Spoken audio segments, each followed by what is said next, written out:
In the dusty village of La Mancha, under the fierce Spanish sun, lived a man who believed he was born to be a hero. But not just any hero and knight, destined to restore the honor of a world that had long since lost its way. His name? Don Quixote. And though he was old and frail, with a mind clouded by countless tales of chivalry and honor, his heart burned with the courage of 1,000 battles. He saw the world not as it was, but as it should be. Yet, with each gallant deed and every monstrous foe he faced, the line between reality and delusion blurred. Was Don Quixote truly the savior the world needed, or merely a fool lost in his own imagination? This is his story.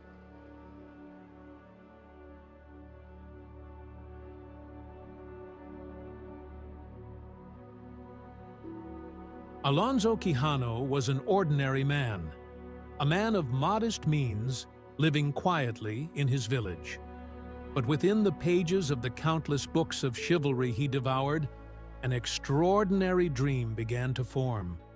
The stories of knights, brave, noble, and undefeated, filled him with a longing for a time when honor ruled, and men fought not for gold, but for glory.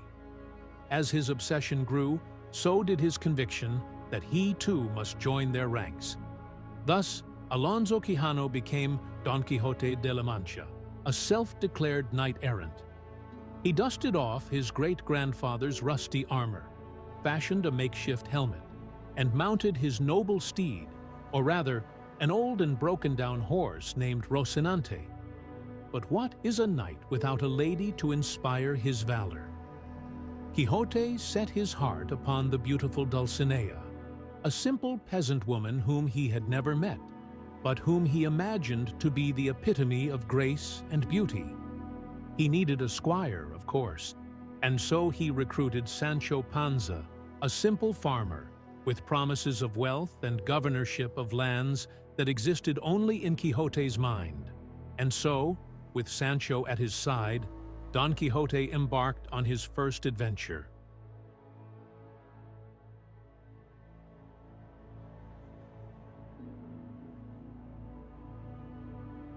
No sooner had Don Quixote and Sancho Panza left their village than they encountered what would become one of the most famous misadventures in literary history. Spotting a field of towering windmills, Quixote was certain they were monstrous giants terrorizing the land. Brandishing his lance, he charged valiantly, determined to slay the beasts. But reality, as always, had different plans. The giants were, of course, mere windmills, and Quixote was swiftly knocked to the ground, humiliated, but undeterred. From there, the misadventures only continued.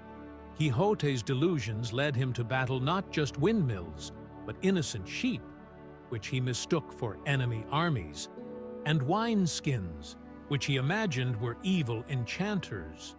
To anyone else, these would be the actions of a madman, but to Quixote, they were the heroic deeds of a knight.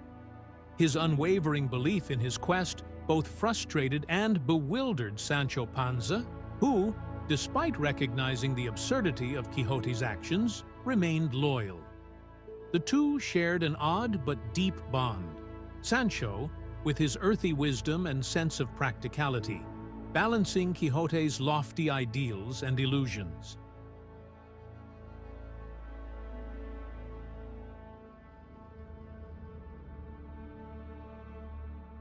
As word of Don Quixote's strange escapades spread, others began to take advantage of him. At inns and villages, people played along with his delusions, mocking him behind his back, while pretending to honor his knightly status. To Don Quixote, these humiliations were tests of his honor, orchestrated by enchanters and forces that sought to challenge his virtue. He endured all manner of beatings, imprisonments, and ridicule with a knight's stoic bravery. Yet despite his constant defeats and Sancho's growing skepticism, Quixote's determination never wavered. He continued to see the world not as it was, but as a place where justice could still be restored, and knights were still needed to protect the innocent. He became a symbol, perhaps not of chivalry reborn, but of unyielding hope, of the power of dreams to defy reality, no matter how absurd they might seem.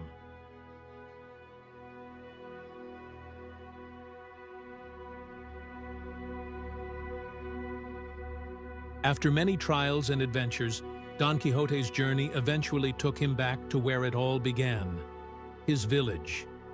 He had faced countless defeats, yet in his heart he had won every battle.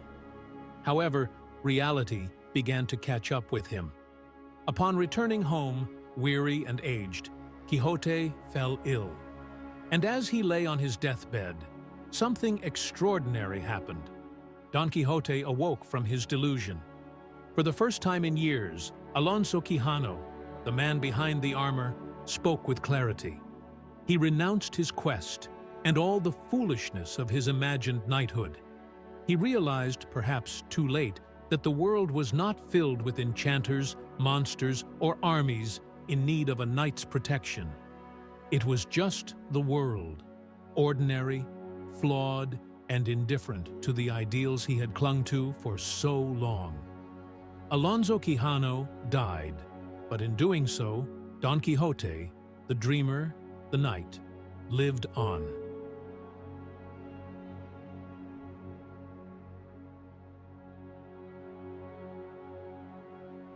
Though Quixote's story may seem tragic or even comical, it is far more than that. His journey is a reminder of the enduring power of dreams. He was a man who refused to accept the world as it was, and chose instead to fight for a vision of what it could be, even when everyone else saw him as mad. He reminds us that sometimes madness and bravery are two sides of the same coin. Don Quixote's tale has outlasted the centuries because it speaks to something universal: the tension between the harshness of reality and the beautiful, impossible dreams that live inside us all.